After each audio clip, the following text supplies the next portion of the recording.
তোমাকে ভালোবাসার ভাগ্য হইল, কিন্তু তোমাকে পাওয়ার ভাগ্য হইল না। আজ বুঝতে পারলাম ভাগ্য মানুষকে কতটা নিষ্ঠুর খেলায় ফেলে দিতে পারে। আমি সবসময় ভেবেছিলাম তুমি আমার হবে।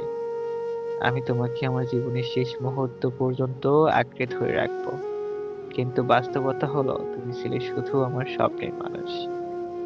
আমার হাসির আসল কারণ আমার জীবনের সবচেয়ে সুন্দর উপহার, অথচ সেই উপহারটাকে আমি কোনোদিন আমার হাতে পাইনি। ভালোবাসার মতো অমূল্য একটা অনুভূতি আমি পেয়েছি, কিন্তু সেই ভালোবাসার শেষ পরিণতি আর পাইনি।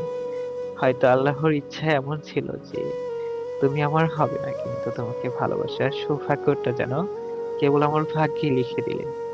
তুমি আমার পাশে থাকবা বা দূরে থাকবা, আমার জীবনে তুমি সবসময় থেকে যাবে।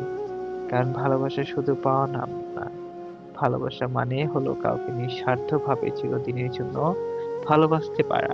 হয়তো আমি তোমার কাছে কোনোদিনই নিজের ভালোবাসা হয়ে উঠতে পারবো না, কিন্তু আমার হৃদয়ে তুমি চিরকাল নিজের জায়গা করে নিছো।